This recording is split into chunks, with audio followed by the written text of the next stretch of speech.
This is Plant-Based Briefing. Are Beyond Meat and the Impossible Burger healthy? By Dr. Michael Greger at NutritionFacts.org. And I'm Marian Erickson, host of this curated content plant-based podcast, where I narrate a variety of articles on plant-based and vegan living in about 10 minutes or less every weekday.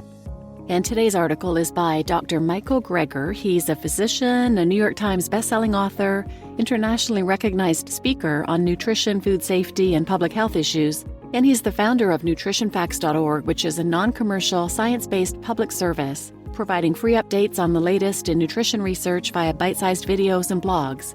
And some of his best-selling books are How Not to Die and How Not to Diet, and 100% of all proceeds he's ever received from his books, speaking engagements, and DVDs have always and will always be donated to charity. So now let's get to today's plant-based briefing. Are Beyond Meat and the Impossible Burger healthy? By Dr. Michael Greger at NutritionFacts.org.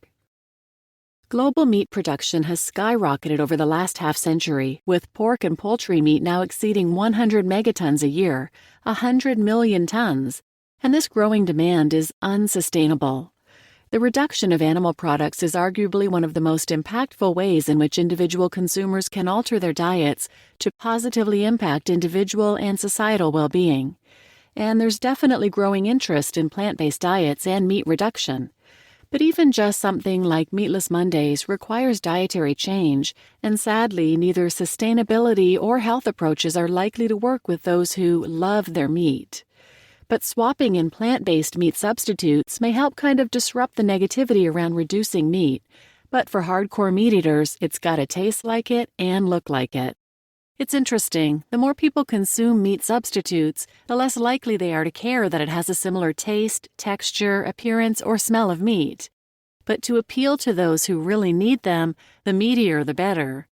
This has certainly been accomplished with the spate of new products on the market, with all studies agreeing that they're healthier for the planet. But what about healthier for us?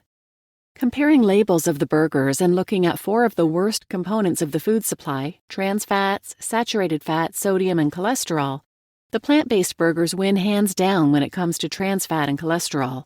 We all know trans fat is a serious potential risk factor for cardiovascular disease, cancer, and diabetes, but it's also been recently associated with symptoms of depression, lower testosterone in men, even at just 1% of calories, and dementia.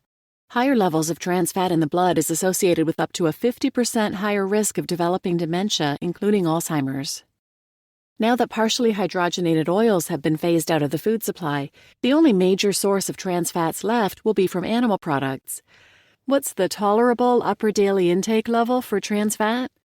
An upper limit was not set for trans fat by the Institute of Medicine because any incremental increase in trans fat intake increases the risk of heart disease, the #1 killer of men and women, as in any intake above 0. Because trans fatty acids are unavoidable in diets that contain meat and dairy, consuming 0 trans fat would require significant changes in patterns of dietary intake. One of the authors of the report from Harvard's nutrition department offered a memorable explanation for why the Institute of Medicine panel didn't cap it at 0. We can't tell people to stop eating all meat and all dairy products, he said. Well, we could tell people to become vegetarians, he added. If we were truly basing this only on science, we would, but it is a bit extreme. We wouldn't want scientists to base anything on science now, would we? No. But anyways, that's a big advantage, and of course no hormones, no antibiotics, hasn't been designated as probably cancer-causing by the World Health Organization, and on and on. Now I'm not happy with the added salt, which is about a quarter of the American Heart Association's 1,500 milligram daily upper sodium limit, or the saturated fat, thanks to the added coconut oil. But these do seem to be outliers. In the largest study of the national value of plant-based meats to date, saturated fat levels of similar products only average about 2 grams per serving, much better than the animal-based equivalents. Sodium remains a problem throughout the sector, though, like nearly any other processed food out there. How processed are these products? If you look at the fiber content, for example, yes, to see any fiber in a burger is a good thing. But compare that to a whole food. If you ate the same amount of protein from yellow peas, for example, the primary plant protein in Beyond Burger, there'd be almost no saturated fat or sodium and a whopping 20 grams of fiber. So yes, processing plants in a processing plant can eliminate 90% of the fiber, but processing plants through animals eliminates 100% of the fiber.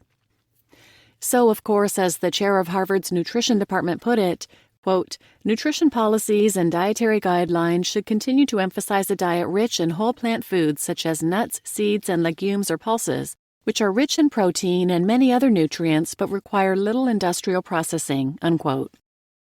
But we shouldn't let the perfect be the enemy of the good. Not everyone can go all kale and quinoa overnight.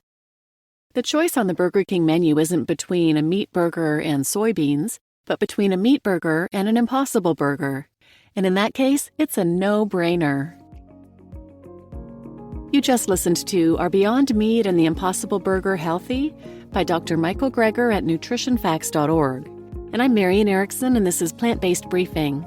If you're interested in a few more episodes on this topic, check out episode 114, called Study Eating 5 Plant-Based Meat Meals a Week Can Improve Gut Health, and episode 59, called What is Plant-Based Meat? And Stanford Medicine Study Shows Nutrition Benefits of Plant-Based Meat. Please share this episode with anyone who might benefit. It's such an easy swap to switch out unhealthy animal meat for healthier plant-based meat. And please remember to go to Apple Podcasts and rate and review the podcast if you have something nice to say. I'd really appreciate it. Thanks for listening.